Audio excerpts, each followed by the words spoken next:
Hello and welcome back once again to Steven Sir Makes It Easy, where me, Steven Sir, tries to make your life a little bit more simpler with concepts concerning accountancy and finance. Before I get started with the task for the day, very quickly a few reminders. You can connect with us on our Facebook page, our Instagram ID, as well as the Twitter handle. And the most important one is the Telegram channel given above. If you have not installed Telegram on your mobile phone and you are a subscriber of the channel, it's my request, please get connected to the Telegram channel above, join it, so that this particular Telegram channel is used for official communication to inform you, to update you about the lectures that will be premiered the next day, as well as the most important thing, the PDF of the question and answer, whatever is coached and tutored on this particular platform will be shared at the end of that particular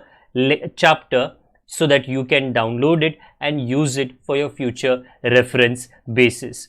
Also, if you do intend to purchase the textbook from which the necessary questions are explained during the various lectures, the purchase link is provided in the description of every lecture. And most importantly, if you have missed out the past tense, that is the last lecture, there is an I button given above. Please click it, watch that particular lecture, and then you can come here.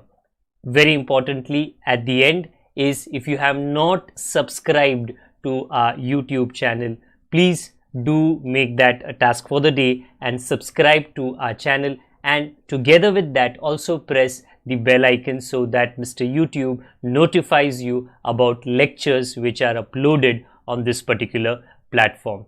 That's as far as the reminders are concerned. Let me get started with today's lecture. आप सभी का स्वागत है Steven sir makes it easy के channel पर। आज हम bill of exchange के चैप्टर को, जो 12th स्टैंडर्ड अकाउंटेंसी के सब्जेक्ट का एक हिस्सा है, आगे लेकर जाएंगे। मेरी आपसे एक विनती है कि ये चैप्टर अगर आप फॉलो कर रहे हो तो इसके पिछला जो लेक्चर था उसको मिस मत कीजिए। रीज़न है, मैंने उसके अंदर समझाया है कि आज के क्वेश्चन में अलग बात क्या है, ये इतने कैरेक्टर्स जो मेरे पीछे है ये मैं क्यों दिखा रहा हूँ, क्योंकि जैसे ही आप क्वेश्चन पढ़ो जो मेरे अगले स्क्रीन सीन में है, जो मेरे पीछे है, पॉइंट 1 है, पॉइंट 2 है, पॉइंट 3 है और पॉइंट 4 है, जो चारों पॉइंट है वो एक दूजे से कोई भी संबंध नहीं रखते। फर्स्ट लाइन में देखिए क्या कहा गया है, journalise the following transactions in the books of Mayur. और अगर आप मुझको पूछो सर मयूर कौन है, मैं बोलूँगा यार मेरा दोस्त है, उतना ही मुझे पता है। ड्रॉवर है कि ड्रॉई है वो मेरे को नहीं पता। पॉइंट 1 पढ़ूंगा उसमें मयूर कोई तो होगा, पॉइंट 2 पढ़ूंगा उसमें मयूर कोई तो होगा, 3, 4 पढ़ूंगा उसमें मयूर कोई तो होगा। कौन होगा वो जब तक वो पॉइंट ना पढ़ूं तब तक मैं डिसाइड नहीं कर सकता। इस तरीके के क्वेश्चंस को कहा जाता है मल्टीपल कैरेक्टर्स, क्योंकि एक ही क्वेश्चन में अगर मैं गलती नहीं कर रहा करीबन 7 या 8 कैरेक्टर तो वैसे ही पैदा हो जाते हैं। पॉइंट 1 जब आप पढ़ो, सिर्फ पॉइंट 1 पढ़ो, 2, 3, 4 देखने की, सोचने की, समझने की और सॉल्व करने की ज़रूरत नहीं है। जब आप पॉइंट 2 पढ़ो, 1, 3, 4 मत पढ़ो, पॉइंट 4 पढ़ो, 1, 2, 3 मत पढ़ो। Every point is independent, not interdependent. I hope अंग्रेजी के ये 2 वर्ड्स इंडिपेंडेंट और इंटरडिपेंडेंट का अंतर आपको पता है। ये क्वेश्चन में और आने वाले करीबन 8 लेक्चर्स में हर पॉइंट इंडिपेंडेंट होगा, दूसरे पॉइंट के साथ में उसकी कोई भी कहानी कनेक्टेड नहीं होगी। जी, एक और बात आपको ये समझना है कि जो पॉइंट मैं पढ़ रहा हूं उसमें भूतकाल में क्या दिया गया था, पास्ट टेंस, और प्रेजेंट टेंस में क्या हो रहा है, क्योंकि जो जर्नल की उम्मीद आपसे एज ए स्टूडेंट की जा रही है वो प्रेजेंट टेंस की जा रही है, ना कि पास्ट टेंस की।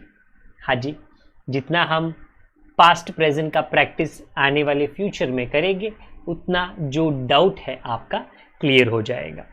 पास्ट टेंस की एंट्रीज अगर आप लिखोगे तो क्या होगा, कुछ नहीं, बस आपका मे बी 1 मिनट एक्स्ट्रा जाएगा, बट उस एंट्री की ज़रूरत नहीं थी। इन the books of Mayur point 1, विश्वास कौन है मुझे तो नहीं पता, आगे पढ़ लेता हूं। रिन्यूड, अच्छा रिन्यूड का मतलब है 4 स्टेप। हिज एक्सेप्टेंस टू मयूर, उसने हमारा एक बिल एक्सेप्ट किया था, तो हो सकता है कि अभी वो क्या कर रहा है, रिन्यू 4 स्टेप में भी वो पैसे नहीं दे सकता। फॉर 22,000, मतलब वो जो बिल था उसका कीमत 22,000, बाय पेइंग 12,000 इन कैश, तो ये 4 स्टेप की इंफॉर्मेशन है। And accepting a fresh bill for the balance with interest 12% for 2 months. Point 1 में केवल और केवल, सिर्फ और सिर्फ आपको 4 स्टेप रिन्यूअल का करना है। Cancel old bill, charge interest, make part payment या कलेक्ट पार्ट पेमेंट और मेक न्यू बिल। उसके पहले और उसके बाद में मत सोचो, क्योंकि पॉइंट 1 में मेरा विश्वास करो कि विश्वास की इतनी ही कहानी है। 2, 3, 4 वो जब टाइम आएगा तो मैं 2, 3, 4 पढ़ लूंगा। राइट नाउ मैं बहुत जल्दी आपको पूरा कैलकुलेशन दिखा देता हूं। मयूर इज द ड्रॉवर, विश्वास is the ड्रॉई, the bill was for 22,000, the part payment was for 12,000, the new bill for 10,000, जिसके अंदर इंटरेस्ट ऐड करना था। बट सबसे बड़ा क्वेश्चन, इंटरेस्ट कितना, उसके लिए 8 फॉर्मूला, जिसमें अमाउंट हमेशा न्यू बिल का, क्योंकि न्यू बिल का अमाउंट 2 महीना आगे चला गया, 10,000, 12%, 2 महीना। जैसे ही आप इसे सॉल्व करोगे आपको 200 रुपये आ जाएगी, जो आप ऐड कर लो आपको नए बिल का 10,200 आ जाएगा। यह है मैथमेटिकल कहानी पॉइंट 1 की। इसमें से आपको 4 एंट्री करने हैं। पहला, कैंसिल बिल, विश्वास को दे दीजिए और मेरा विश्वास रखिए ये सही है। सर वो पीछे कोई बैंक फॉर कलेक्शन वाला या बैंक नहीं है, नहीं है ना जी, तो हमारे पास बिल था, हमने उसको लौटा दिया, कैंसिल किया, रिटर्न। दूसरा, इंटरेस्ट चार्ज करेंगे, विश्वास टू इंटरेस्ट। तीसरा, part payment, cash to Vishwas. और चौथा, new bill, bill receivable to Vishwas. The reason मैंने ये सब इकट्ठा दिखा दिया because these are not new entries, they have been done 30 times. The only thing I am saying is the way that it has been presented to you, वो थोड़ा अलग है, थाली थोड़ा अलग दिख रहा है, अंदर जो भाजी भाजी है ना वो सेम है। 4 एंट्री हमारे पॉइंट नंबर 1 में, तो वो 1A, 1B, 1C और 1D करके होगा। पहला एंट्री है बिल को कैंसिल करो, Vishwas to bill receivable, being bill cancelled for renewal. 1B, interest charge करो, विश्वास टू इंटरेस्ट, 200 रुपया जो हमने 8 फॉर्मूला यूज करके पता कराया, बीइंग इंटरेस्ट चार्ज। तीसरा, पैसे ले लो, अगर चेक मिलेगा तो बैंक लिख लेना वरना कैश लिख लेना। कैश अकाउंट टू विश्वास 12,000, इसमें कोई भी इंटरेस्ट नहीं है, ओके। और 1D, नया बिल, बिल रिसीवेबल टू विश्वास, इसमें इंटरेस्ट है तो मैंने अकॉर्डिंगली नरेशन में उतना लिख लिया। दिस इज पॉइंट 1, जिसमें कभी कभी 1 एंट्री, कभी 2 एंट्री और कभी 4 एंट्री, वो तो पता नहीं, वो पढ़ने के बाद ही समझ आएगा। पॉइंट 1 खत्म, मेरा विश्वास करो, विश्वास की कहानी खत्म। पॉइंट नंबर 2 देख लेते हैं। Honoured, point number 2, our acceptance to Ashwin for 17,750। इतना समझने की कोशिश करो, हमने एक बिल साइन करके अश्विन को दिया था, तो समझिए कि हमें अश्विन को 17,750 देने हैं हमें, तो हम ड्रॉई हैं। ऑनर्ड का मतलब हमने दे दिया पैसा, बट आगे पढ़ो कैसे दिया, वेरी इंपॉर्टेंट और बहुत कंफ्यूजिंग है ये। कहा है by endorsing Hari's acceptance of 17,500 in full settlement. एक तरफ पे है अश्विन एक तरफ पे है हरी, और हमारा रिश्ता अश्विन के साथ अलग है ड्रॉई का, और हरी के साथ अलग है ड्रॉवर का। ये जो कहानी है मैं पहले आपको डायग्राम के रूप में बता देता हूं। उस तरफ है अश्विन, इस तरफ है हरी, और हम दोनों हैं ड्रॉवर ड्रॉई। अश्विन की तरफ देखें तो हम ड्रॉई बन जाते हैं क्योंकि हमने उसको एक बिल साइन करके दिया। प्लीज याद रखना ये पुरानी मतलब ये पास्ट टेंस की एंट्री है, इसके लिए मैंने ये ब्लू में बनाया है पास्ट टेंस। रेड में आए तो अंडरस्टैंड करना कि ये प्रेजेंट टेंस का है। हमने एक बिल अश्विन को साइन करके दिया जिसकी कीमत थी 17,750। हरी ने भी हमको एक बिल साइन करके दिया जिसकी कीमत थी 17,500। कहानी समझो, हमें अश्विन को देना है 17,750 और हमें हरी से लेना है 17,500। जो डायलॉग है मतलब क्वेश्चन कहता है कि हमने अश्विन का जो बिल है, बिल पेएबल, उसको ऑनर किया, मतलब उसके पैसे दे दिए, बट लिटरली पैसे नहीं दिए। हमने बोला अश्विन को कि यार अश्विन देखो ऐसा, ये पास्ट टेंस है कि मैं आपको ये हरी का जो बिल है ना 17,500 का, मैं आपको हरी का एक बिल है, ये मैंने पास्ट टेंस निकाल दिया क्योंकि वरना कंफ्यूजन होगा। हम आपको दे रहे हैं, इसको कहते हैं एंडोस। 17,500 इसको कहते हैं एंडोस, बराबर। द मोमेंट हम उसे बिल रिसीवेबल देते हैं, हम हरी को बोलेंगे हरी हमने तो पेमेंट करा दिया, हाँ कैश नहीं दिया तो क्या, बिल रिसीवेबल भी तो फालतू नहीं है, 17,500 उसका कीमत है, तो हम बिल पेएबल का पेमेंट कर रहे हैं बिल रिसीवेबल से। काफी अजीब है, जो इसका आंसर निकलेगा वो तो बहुत अजीब होगा। तो मोमेंट हम किसी का पेमेंट कर लेते हैं, हमको हमारा बिल मिल जाता है 17,750। ध्यान देना, सिंपल नहीं है जी। बिल पेएबल हमको हरी ने दे दिया क्योंकि हमने उसका पेमेंट करा दिया, तो debit what comes in 17,750, but हमने बिल रिसीवेबल दे दिया, क्रेडिट व्हाट गोज आउट 17,500। तो इसके बीच में थोड़ा फर्क है, वो क्या है, discount. It is a very very unique entry. क्यों? क्योंकि अश्विन का नाम नहीं आएगा, हरी का नाम नहीं आएगा, उनके साथ जो डॉक्यूमेंट कनेक्टेड है वो आएगा। ये एंट्री जब बोर्ड एग्जामिनेशन में एक बार आया था तो गूगली था, और जो बेस्ट से बेस्ट स्टूडेंट थे ना गूगली के द्वारा बोल्ड हो गए। हमने बिल रिसीवेबल दिया, क्रेडिट व्हाट गोज आउट, हमें बिल पेएबल मिला, डेबिट व्हाट कम्स इन, क्योंकि हम पेमेंट कर रहे हैं। ऑनर का मतलब क्या है, पेमेंट, हमने पेमेंट कर दिया, बट बीच में जो फर्क है वो डिस्काउंट का है। ये एग्जामिनेशन में एक बार आ चुका है, एक या दो बार अगर मैं गलती नहीं कर रहा।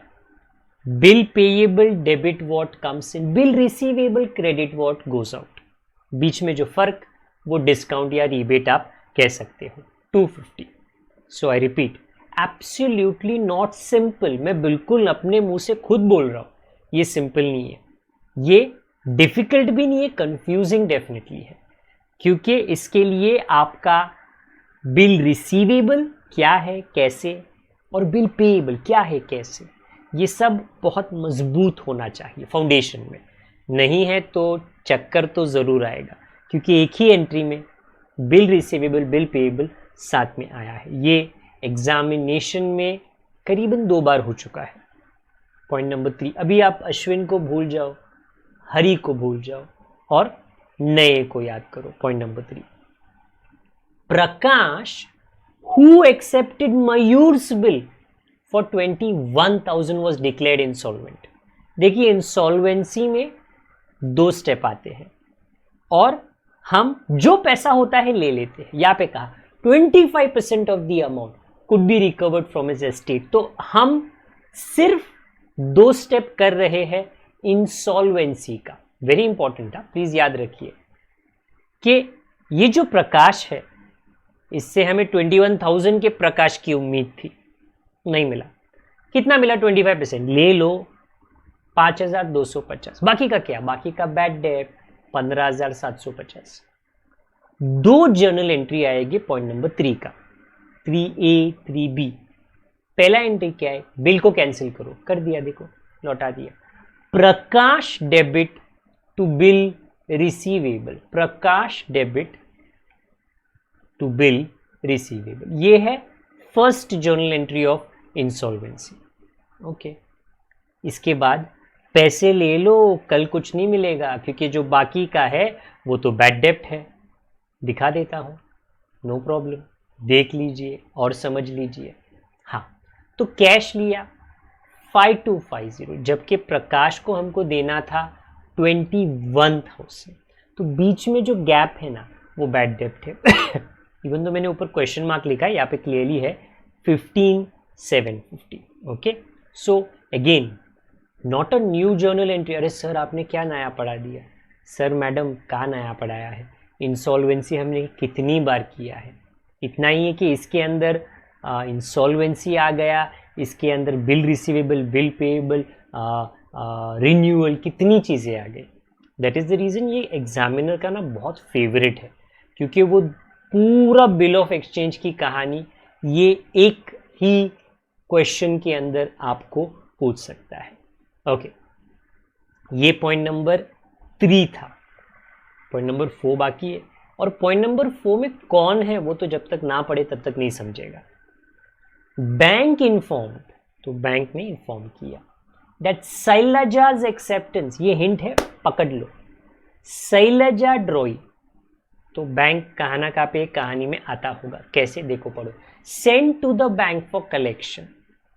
अच्छा, तो देखो भाई कहानी ऐसे है कि एक तरफ शैलजा है, एक तरफ बैंक है, और शैलजा ने हमको एक डॉक्यूमेंट जो था बिल रिसीवेबल, और हमने वो कलेक्शन वालों को दे दिया। ये है भूतकाल, पास्ट टेंस, ये है भूतकाल पास्ट टेंस। मतलब सर क्या बोल रहे हो भूतकाल पास्ट टेंस?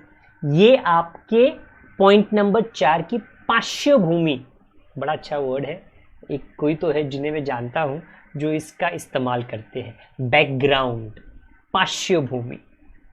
बैकग्राउंड समझोगे तो ही तो फोरग्राउंड या प्रेजेंट टेंस समझ में आएगा। शैलजा ने हमें बिल साइन करके दिया, हमने वो कलेक्शन वालों को दे दिया। आज क्या हुआ है? पॉइंट पढ़ लेते हैं जी। आज क्या हुआ है? कहा dishonoured and noting charges were 275। Please याद रखिए, जब मेंशन ना करे कि नोटिंग चार्जेस किसने दिया, तो प्लीज अंडरस्टैंड कीजिए कि हमने दिया, हमारी जेब से दिया। ये 275 नोटिंग चार्जेस का जो वर्ड है वो लिखना नहीं है, बट उसका पेमेंट जो आपने किया वो डेफिनेटली लिखना है। ये आने वाले 7-8 लेक्चर्स में ध्यान दीजिए, नोटिंग चार्जेस अनगिनत बार आएगा, ध्यान रखना किसने दिया। ये वाला नोटिंग चार्जेस हमने दिया। क्यों? क्योंकि आगे पीछे किसी का नाम नहीं लिखा। बैंक ने पे किया, हरी ने पे किया, नहीं, किसी का नाम नहीं लिखा, हमने पे किया। देखिए प्लीज अंडरस्टैंड, करना क्या है, देखो डिसऑनर हो गया तो रिटर्न करना पड़ेगा, बट रिन्यूअल हम नहीं कर सकते क्योंकि हमको इंटरेस्ट का, पार्ट पेमेंट का और नए बिल का जानकारी नहीं है। द मोमेंट डिसऑनर हो, आप किस तरह रिएक्ट करोगे? बिल को रिटर्न करो। बिल सेंट फॉर कलेक्शन ने हमें दिया, हमने शैलजा को, so it is Shailaja debit और bill sent for collection credit. But understand, जो नोटिंग चार्जेस है वो हमने अलग से पे किया है, तो उसके लिए हमको कैश अलग से देना पड़ेगा। ध्यान दीजिए मैं लिख क्या रहा हूं ताकि आपको समझ आए।